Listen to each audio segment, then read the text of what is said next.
Araw ng Christmas party ni Libby dito sa Cecilio M. Saliba Elementary School, Pascamuan, General Trias, Cavite. At bago ang lahat, kumusta kayong lahat dyan, lalong-lalo na sa OFW. Mag-ingat kayong lahat dyan dahil malayo kayo sa mga pamilya nyo. Merry Christmas na lang sa inyong lahat dyan. Magdubli ingat kayo dahil may naghihintay pa sa inyong mga kamag-anak dito sa Pilipinas. At sa mga malalayong lugar, mag-ingat kayong lahat dyan. At ulitin ko, Merry Christmas sa inyong lahat in advance. At dito nga guys ay nagsimula na kami dito sa Christmas party ni Libby. Tamang-tama lang talagang pagdating namin dito dahil nag-umpisa na. Ang kulay pala ng aming damit ay kulay white sa mga estudyante lang. At nag-umpisa na nga dito sa palaro ang mga teacher. Bali 7 section pala ito dito guys. Grade masikap, magalang, masunurin at iba pa. Sakop nila ang buong court dito sa loob ng school. Walang ibang halo kundi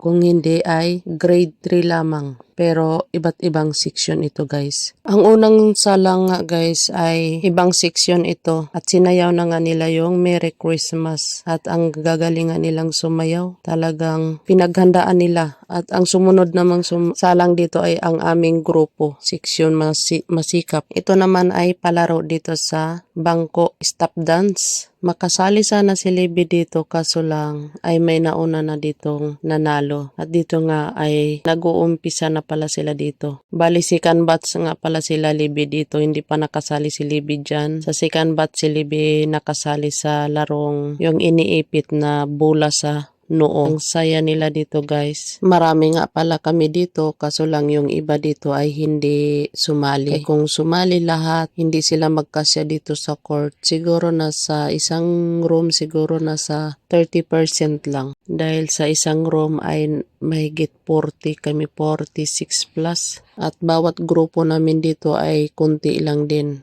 At saka yung iba namang mga bata ay merong iba ay hindi pinapayagan gawa ng sa kanilang relihiyon, bawal sa kanila. Kaya yung iba hindi nakasali. So sa mga hindi bawal ay andito kami lahat. Pero mayroon naman ding iba na walang-wala din, walang pang-gift. Ay ang gift nga pala namin dito ay galing sa magulang ang ibibigay para sa anak. Hindi yung sa mga bata ang exchange gift dahil may mga magulang na hindi tanggap ang nakuha sa mga anak nila dahil sa kanila nga may mahal, maganda at saka ang natanggap naman sa anak ay hindi kamahalan at hindi nagandahan sila kaya may naglilikramo na magulang. Kesyo ang pangit daw ang natanggap ng anak nila kaya napagdesisyonan ni teacher na ang magulang na lang ang magbigay para sa anak ng regalo. Maganda rin naman dahil nakukuha yung gusto ng anak dahil tayo lang naman ang mga magulang ang nakakaalam kung ano yung gusto ng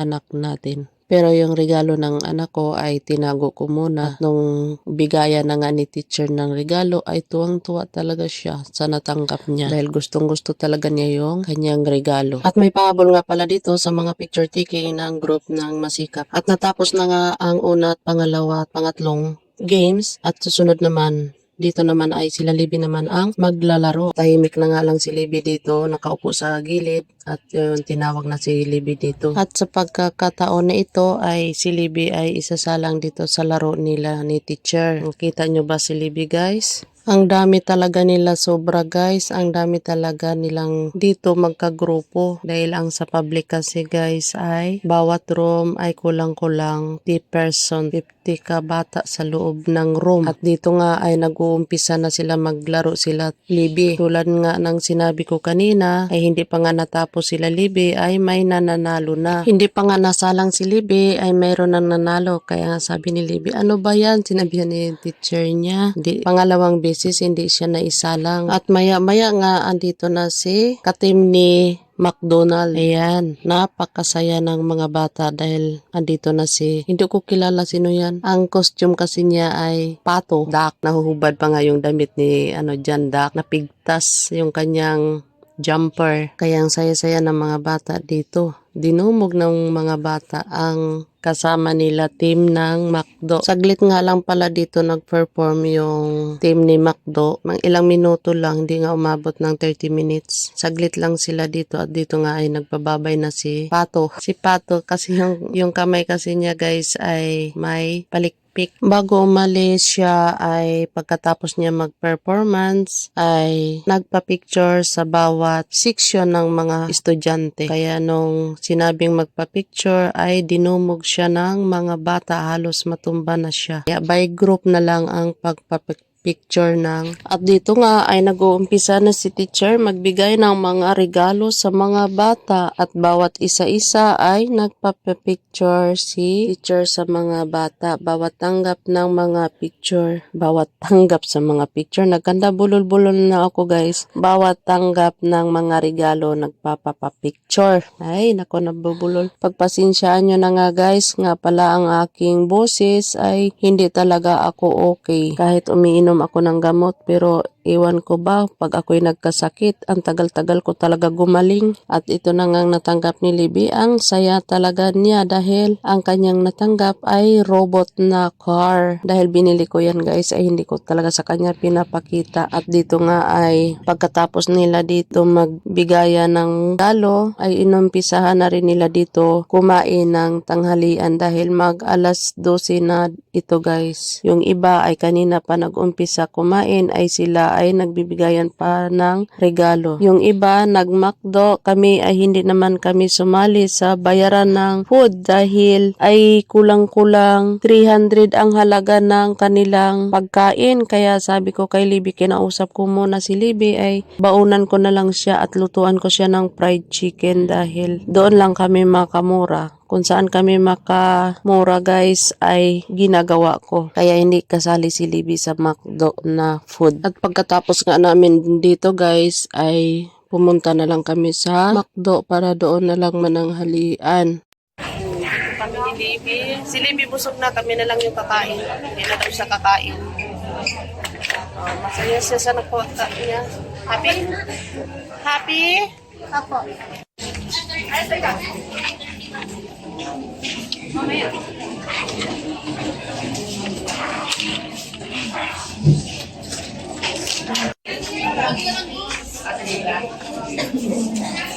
Happy ka ba? Happy?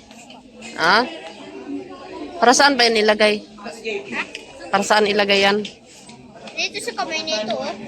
Harap mo nga daw, patingin ako. Ito, ah. Murder bar. Patayuin mo. Tao man kaya yan.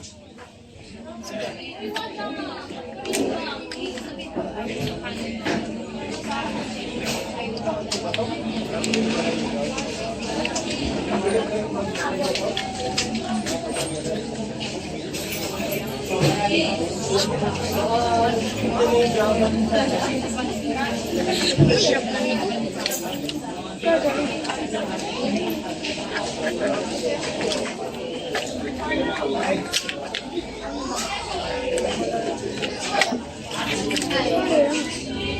Yan. Pilot niya? Sa ano, sa loot bag.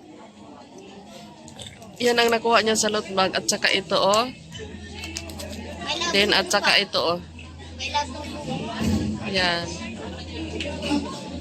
Sila Bubo. Naging ako very happy. I-on mo daw. Anong oras na? Yan. Makita mo kung nagana ba. Na? 15, 11? 11, Yan. 11:15 ma. Detachable siya, guys. Hindi siya sila Bubo. Siya ay pig. Happy. Happy si Libby. Ito yung mga nakuha niya sa ano. 12:55. Ay, seconds ba nito? Tapos ito yung minutes. Ganda, oh. Hihingiin to ni Ate Gia kasi pink. Oh, Labubo. Kaya Labubo. ayoko naman yun eh.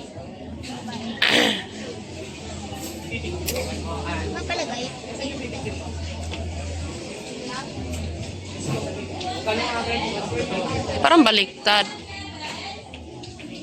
Dapat Iman ito. Nagya, para sa iyo. kamay mo nakaharang eh. Nakaharang na naman yung kamay niya eh. Sa'yo na lang yan. Sa'yo na lang. Uy, dyan ako kukuha. Tingnan mo, lapo. Ayan.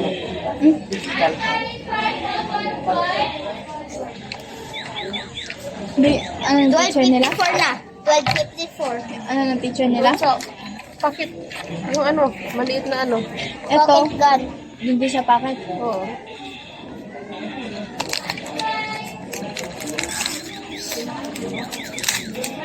Hilain mo itong isa, Libby. Oh, dito ka, Libby. Kakain na kami, guys. Ayun, Libby, oh. Lugar. Yan lang ang kinain namin. Fries lang at saka float.